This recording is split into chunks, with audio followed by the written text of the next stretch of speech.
대한민국 망했다. 대한민국 망했습니다. 예. 그리고 대한민국 북한으로 넘어간다. 내가 이렇게 지금 대통령이 살아온다 할지라도 저 더불어민주당 192석 야당들이 192석 상태인데 걔들이 가만히 있겠어요? 또 난동을 부리고 대통령을 또 재탄핵할지도 모르지. 예를 들면은 어떻게 생각하십니까? 이제 저기 광고에도 지금 대한민국 망했다. 대한민국 북한으로 넘어간다. 지금 이 구호에 우리 국민들이 그렇네. 곱을 칵 갖고 아마 그럴 국민 적을 것 같습니다. 왜 그런가 하면 우리 대한민국 국민들이 이제 짧은 기간에 고속 경제 성장을 이루어 가지고 지금 다 그 자부심을 갖는 것처럼 OECD 국가 6위, 군사 6위 뭐 이런데 이제 품떠 있어요. 그렇기 때문에 과연 우리나라가 망했나 이렇게 이제 욕으로 생각할 분들이 많은데 아닙니다. 아닙니다. 우리가 꼭 생각해야 될 것이 있어요. 북한이 이제 우리 흔히 덕쟁이 나라고 먹고 입고 쓰지 못하는 고지 나라라고 뭐 우리 국민들은 맞아요. 더 말할 것도 없고 세계가 그렇게 인정하고 있습니다. 그러나 우리가 꼭 알아야 할 것은 왜 이런 북한이 80년 동안 망하지 않고 그것도 세계 최강국이라는 미국과 맞서서 싸우면서 특히는 30년 동안 미국과 비핵화 핵 문제를 가지고 싸매오면서도 망하지 않고 오히려 30년 만에 ICBM이라는 최첨단 핵무력을 가진 그런 국가로 지금 저렇게 존재하고 있어요. 그러니까 이게 무슨 말이냐. 이런 데서 우리가 너무나도 낭만적으로 생각하고 생각하면 안 되겠다. 저 구호에 있는 것처럼 사실 우리 대한민국은 망했습니다. 망했어요. 겉으로는 앞에서 말한 것과 같지만 오늘의 우리 대한민국은 북한으로부터의 80년 동안 어느 하루도 쉬지 않고 끈질기고 악착스러운 대남 조카 공작에 의해서 망했습니다. 이 결과가 오늘 지금 나타나고 있는 거예요. 오늘 나타나고 있다고죠. 그래서 이번에 만약 윤석열 대통령이 기각된다 해도 좌파 세력, 반국가 세력은 절대로 가만히 있지 않습니다. 그 추동력은 어디서부터 나오냐? 북한으로부터 나오고 있어요. 우리가 꼭 알려야 될 거는 좌파는 허공에 뜬 좌파가 아니라 우리 국가 전국에 깊이 뿌리 내려가지고 토대를 구축한 좌파 세력입니다. 그래서 쉽게 우리가 생각하면 안 되겠다. 왜? 또 말하지만 이 좌파 세력의 추동력이고 원동력이고 힘의 원천은 어디냐? 북한이에요. 북한. 응? 그래서 해방돼서부터 여태껏 조카 공작을 해왔어요. 지하당도 많이 건설했고요. 이제 대화 과정에 이제 다른 말도 제가 좀 하겠는데 얼마나 북한 이 정보기관이 김일성의 남조선 통일 위협 염원을 실현하기 위해서 악착스럽게 행동해 왔는지 우리 일반 국민들은 모릅니다. 그래서 오늘 이 시간도 귀하게 참석 좀 해주시면 좋겠고 내일 진짜 우리 국가를 살리냐 우리 국민이 사냐 죽느냐 하는 비장한 각오를 가지고 이제 광화문 광장으로 다 나와주시면 감사하겠다 하는 말씀을 드리겠습니다. 맞아요. 해방도 우리 힘으로 해방된 게 아니고 이것은 미국이 히로시마 나가사키 원자탄을 때려가지고 갑자기 해방이 됐단 말이에요. 갑자기. 그러니까 우리는 사실 뭐 청산리 전투를 했다. 뭐 김일성이가 뭘 했다. 뭐 했다. 그거 다 거짓말이고 결국은 미국이 히로시마 원자탄을 때려서 해방을 우리는 공짜로 얻었다는 공짜. 대가 없이. 그 다음에 또 최고의 위기인 또 그 대한민국의 건국 과정도 이승만 대통령이 건국할 때도 사실은 그 다그라스 메가드가 지원을 했고 하지 중장이 한국에 와서 총지휘를 해서 그래서 건국이 된 겁니다. 미국 없이 건국 자체도 불가능했고 그 다음에 최고의 위기인 6.25 6.25 때도 미군이 와서 도와줘서 일주일 만에 도와줘서 6.25 전쟁도 지금 거의 뭐 38선의 본전은 찾았는데 그 후에도 이제 그 한없는 그 위기들이 많이 있었지만은 미국의 도움 없이는 이게 불가능했던 것입니다. 그러니까 공짜로 얻은 거야. 우리가 지금 현재 우리가 세계 경제 6위고 또 군사력 6위인데 공짜로 얻으니까 대가 지불을 안 했기 때문에 국민들이 왜 이 대한민국에 이렇게 세계 경제 6위에 세계 경제 6위라고 하지만 생활 경제는 1위입니다. 1위. 1위인데 황교안 장관님. 대가 없이 말이야 대한민국이 공짜로 말이야 미국 도움 때문에 말이야 이번에 윤석열 대통령이 또 그 구출하기 위해서도 그 개스팩에서 강렬한 연설을 했잖아요. 네. 그러니까 미국 없이는 안 되는 거야 이게. 근데 그러니까 차라리 북한한테 한번 넘겨줬다가 나라를 거기서 한 1천만이 사형당하고 어떻게 생각하십니까? 대가 없이 하니까 이 공짜니까 모르는 거야 이 국민들이 도대체가. 그 1990년에 그 10월 3일 날 동서독이 통일됐지 않습니까? 그 동서독이 45년에 2차 세계대전이 끝나고 난 뒤에 약 50년 만에 통일됐는데 네. 거기도 동서독 자체보다는 결국은 미국과 영불, 맞아요. 미영불과 그다음에 소련 그 당시에 맞아. 이 국제 관계에서 통일이 된 겁니다. 사실은. 고립을 시켜버렸죠 동독을. 그러니까 이게 우리 개인도 마찬가지로 혼자 성공할 수 있을 것 같지만 절대 안 됩니다. 뭐 목사님 멘토 말씀 많이 하지만 멘토도 있어야 되고 주위의 도움, 주위와 조화를 잘해야 개인도 성공하는 거고 허리 독불장군이 없다는 겁니다. 네. 기업도 마찬가지입니다. 지금 우리나라는 목사님 늘 말씀하시는 대로 해방 때도 우리 힘으로 해방된 게 아니고 그다음에 6.25 때도 또 국제사회의 도움을 받았어. 맞아. 특히 그 미국의 도움이 없었으면은 불가능해. 우리는 뭐 미국이 그렇게 빨리 메가드 원수와 이승만 대통령의 특별한 관계 그런 게 없었으면은 그 당시 미국은 태평양 전쟁 끝나고 난 뒤에 아주 전쟁 혐오증에 걸려서 오지도 않을 건데 이런 걸 보면은 우리가 정말 미국과의 관계를 빼놓고는 한미 동맹 빼놓고는 뭐 설명할 수가 없습니다. 그리고 특히 우리가 6.25 전쟁 휴전협정 이후에 지금 70여 년 동안 전쟁 없이 우리나라 역사상 처음이지 않습니까? 이거 한미동맹 때문입니다. 예, 그래서 김일성이부터 김정일, 김정은까지 저놈들은 줄기차게 주한미군 철수가 아주 목매다는 겁니다. 맞아요. 이게 없어 주한미군 없으면은 한미동맹 없으면 뭔가 해볼 만한데 가장 그 좋은 또 시기가 그 5.18 사건 때인데 5.18 터지고 난 뒤에 아주 그 뭐 저 한탄을 했다는 거 아닙니까?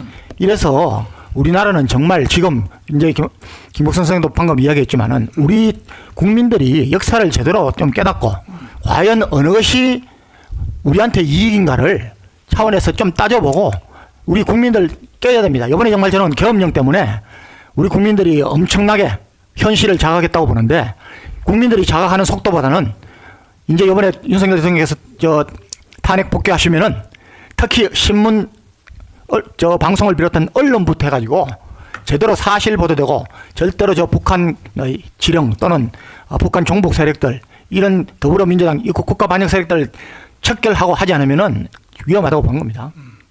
북한이 끊임없이 한국에다가 자기 저 북한의 지하당을 조직을 하려고 했는데 난 이게 마지막 최고의 북한이 조직한 지하당 정당이 이게 바로 난 더불어민주당이라고 보이는 거예요. 최고로.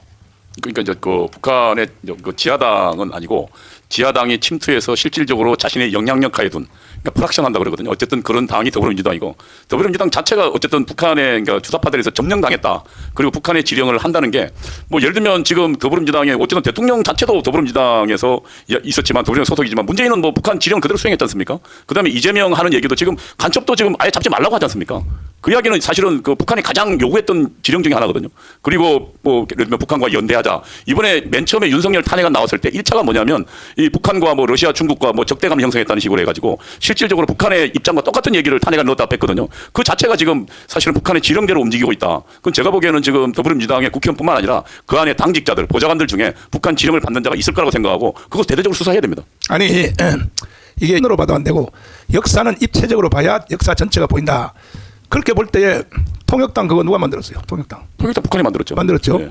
그다음에 민중당 이 또 위로 올려봐요. 민중당도 아니 지금 이거 통역당인데 네. 이거 다 사형당했잖아요. 그렇죠. 이게 중앙정보부한테 걸려가지고 그다음에 또 민중당 그거 누가 만들었어요? 민중당은 이제 만든 사람은 다른 사람들인데 이제 맨 처음에는 그거거든요. 이재호하고 이런 사람들인데 실제로 그 안에 그 북한의 간첩이 침투해서 민중당을 좌지우지했습니다. 이현실이잖아, 이현실. 최선실이요. 아니 그 이현실. 최선실. 이선실. 이선실. 이선실 그거 저 민중당 이선실가 만든 거란 말이에요. 그러니까 거기에 그 민중당의 출범 선언문하고 민중당 그 출범 축하시를 이선실이가 써줬거든요. 그다음에 또 연세대학 다닐 때 그 총학생회 그 모든 거 다 반정부 세력 그거 다 그 누가 만들었어요? 북한이 만든 거 아니에요? 그렇죠. 북한이 지령하고 저희가 앞장서 수행했죠. 전대엽. 전대협도 뭐 북한이 사실은 지령했죠. 그리고 저희가 수행했고 왜냐하면 그 북한이 지하당을 요구했고 근데 우리는 지하당 수준은 아니지만 지하당으로 우리는 갈 거라고 생각하면서 아니 뭘 지하당 아니야 간첩이었었지. 아니 목사님 지하당은요 굉장히 높은 수준입니다. 아니 그 그래서 이동호가 간첩이었었다니까. 그러니까 저는 아직 간첩을 가려고 했는데 북한에서 안 핑계 알아줘가지고. 대지 마요. 맨날 북한의 대북 방송을 입을 뒤집어 쓰고 쓰는 게 그게 간첩이지 그 뭐. 아니 근데 간첩은 북한이 당원증을 줘야 돼요. 북한의 당원증은 아무나 안 줍니다. 그건 아마 우리 그 김국선 선생이 잘 알 겁니다. 당원증은 왜 주면 잡히는데 뭘 당원증을 줘? 저 단파 방송 들은 놈들은 다 간첩이야. 내가 볼 때. 이래서 목사님이 간첩이라면 간첩인 거지. 그 장로가 잠깐만 거기서. 그래서 내 말은 뭐냐면 지금 최고의 절호의 찬스 마지막 만개의 꽃이 핀 것이 뭐냐? 난 더불어민주당을 그 연장선에서 보고 싶다. 그러면 완전히 장악했죠 북한 지하당이. 그렇죠. 예. 자, 뭐 사실상 그 이야기도 있습니다, 목사님. 그 누굽니까 그 이석기를 석방하라 했을 때 그 지령이 내려갔는데 그것을 문재인이가 수행했다니까요. 문재인이 당시에 민정수석할 때요. 이석기만 단독으로 풀어줬지 않습니까? 사면 복권시키고. 그 북한 지령이 그대로 문재인에게 들어가서 문재인이 그대로 했거든요. 그래서 이제 김 선생님. 예. 결국은 이걸 이제 연결해서 선을 딱 연결해 보니까 결국은 민중당도 실패했고 또 통역당도 실패했고 6.25 전쟁도 실패했고 다 실패하다가 최고로 성공한 것이 북한이 한국에다가 당을 조직한 것이 이게 나는 이게 더불어민주당이다 보는데 어떻게 보시죠? 저는 제가 이미 전에 한번 말씀 올렸는데 네. 지금 우리가 말하는 종북 좌파 세력, 반국가 세력 중심에는 민주당이 있다. 제가 그렇게 말씀 올렸습니다.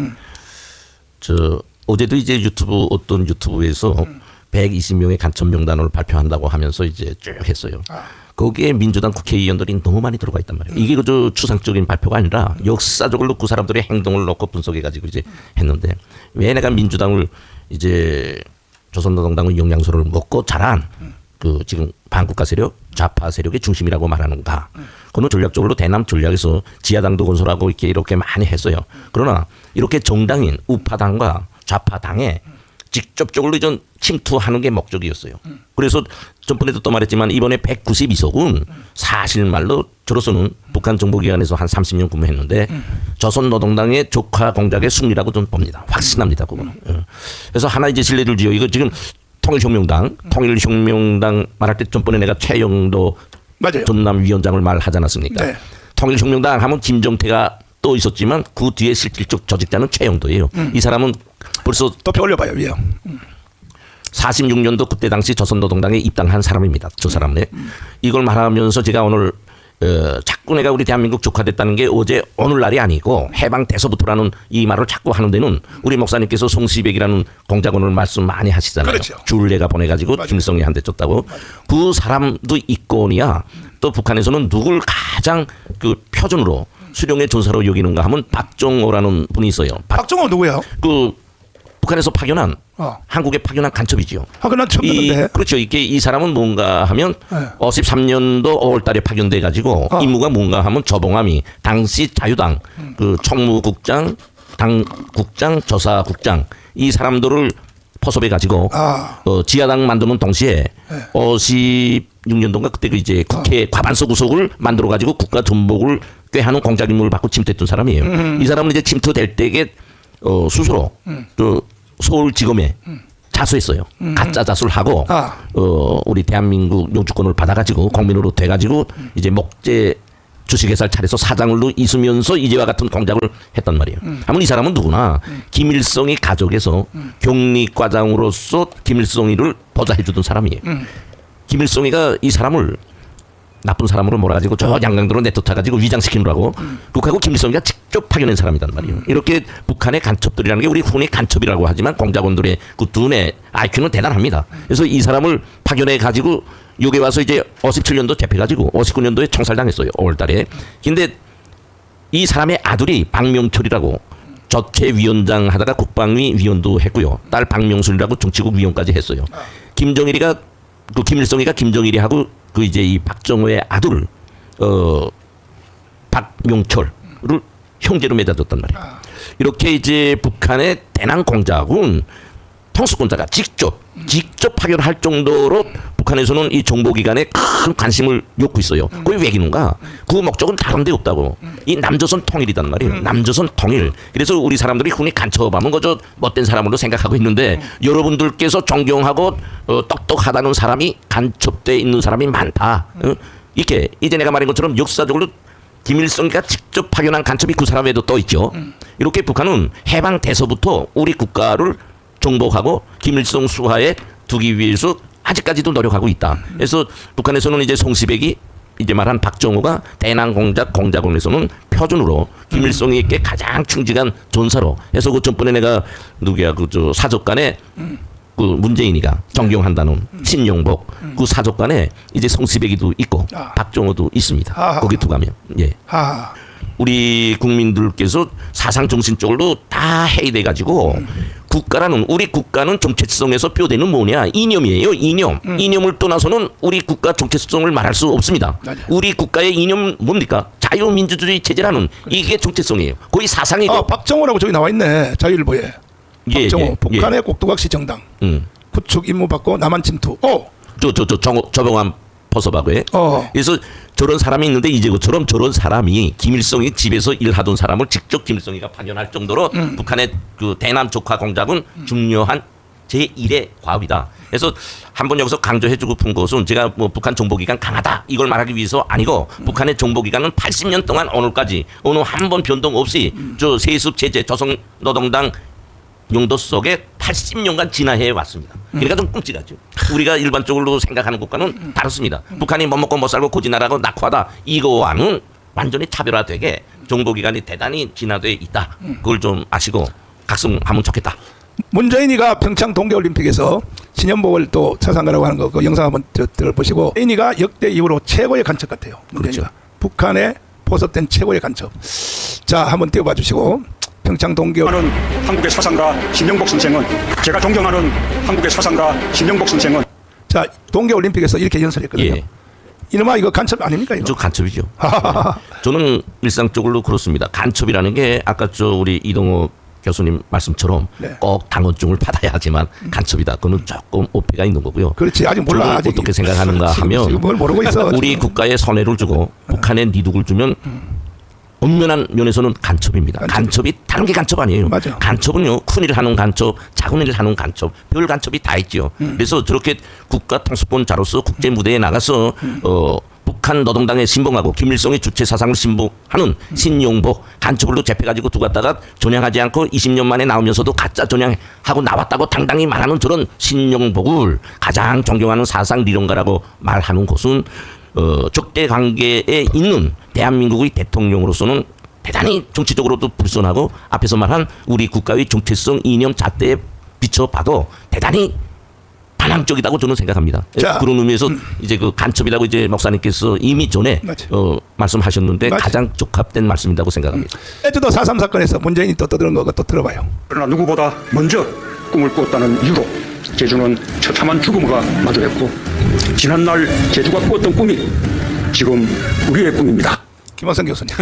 이거 간첩. 좁은 의미의 간첩이 되고도 남는 것이고 대한민국을 예컨대 배신하고 북한 편을 노골적으로 들고 있고 뭐 그게 한두 가지가 아니잖아요, 목사님. 그렇지. 네. USB를 건네준 것 그 자체가 명백한 것은 이제 이적 행위가 되는 것이고 정말 북한을 이롭게 하는 것인데 하여튼 뭐 이번에 윤 대통령께서 이제 복귀하시면 직접 저 문제에 대해서 칼을 들이대서 정의가 무엇인지를 밝히 보여주셔야 된다고 생각합니다. 아니, 예. 고조화 변호사님이요. 벌써 네. 1심도 이겼고 2심도 이겼어요. USB 예, 사건으로. 예. 이제 대법원 판례 이제 3개월 안에 네. 이제 나오면 이거는 누구든지 가서요. 저 체포해도 돼요. 문재인을 누구든지. 지금도 돈은 문재인이가 다 가지고 있단 말이야.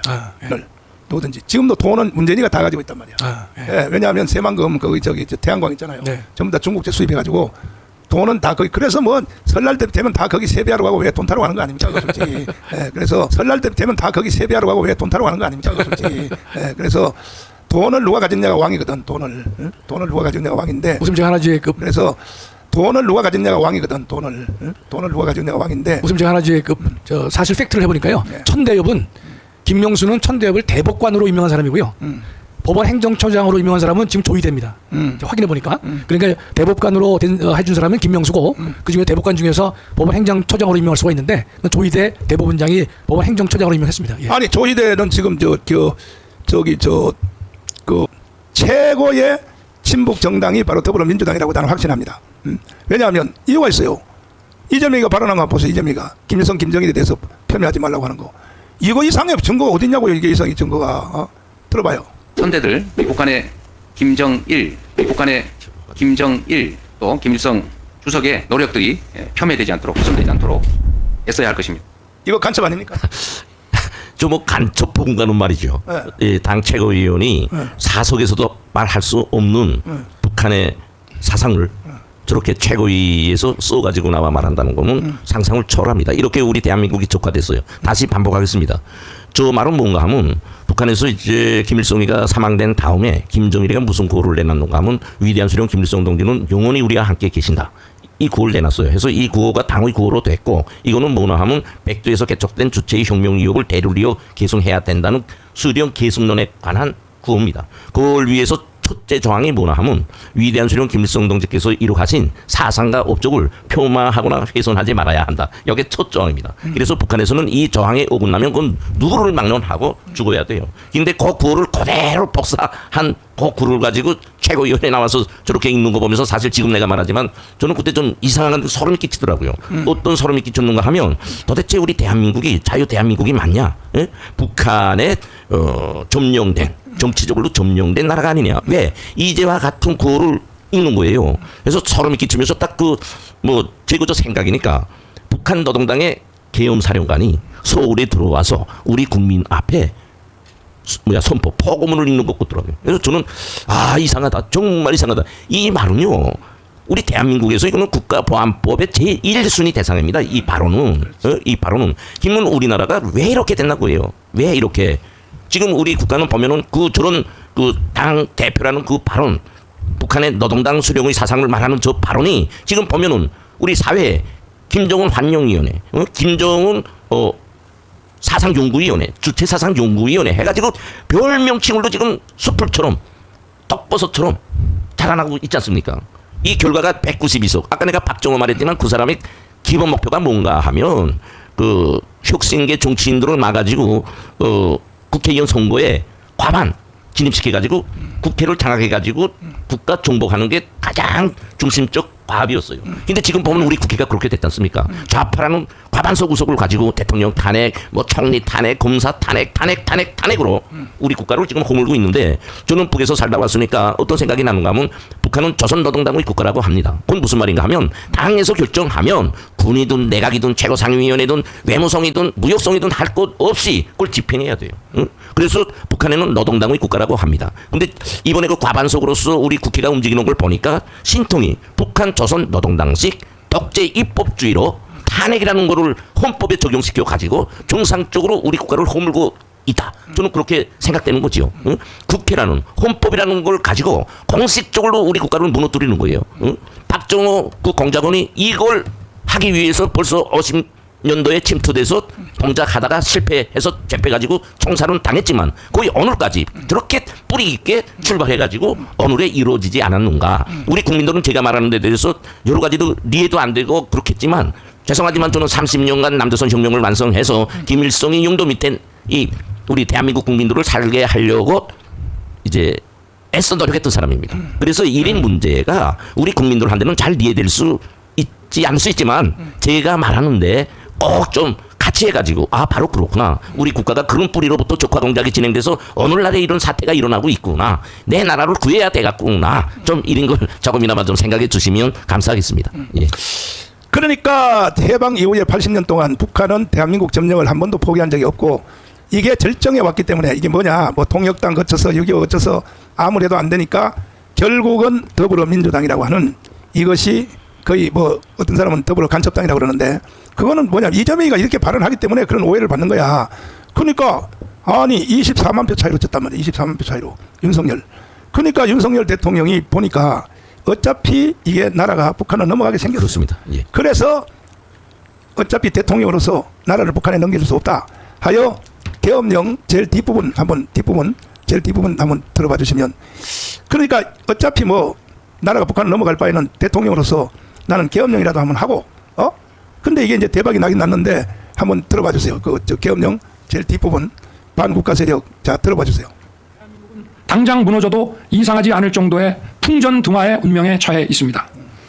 친애하는 국민 여러분, 저는 북한 공산 세력의 위협으로부터 자유 대한민국을 수호하고 우리 국민의 자유와 행복을 약탈하고 있는 파렴치한 종북 반국가 세력들을 일거에 척결하고 자유 헌정 질서를 지키기 위해 비상계엄을 선포합니다. 자, 다시 한번 들어봐 주세요. 다시. 자, 이 말의 의미를 계엄령을 왜 했는지 이 말의 의미를 여기 보면 북한 공산주의. 예. 자, 다시 한번 들어봐 주세요.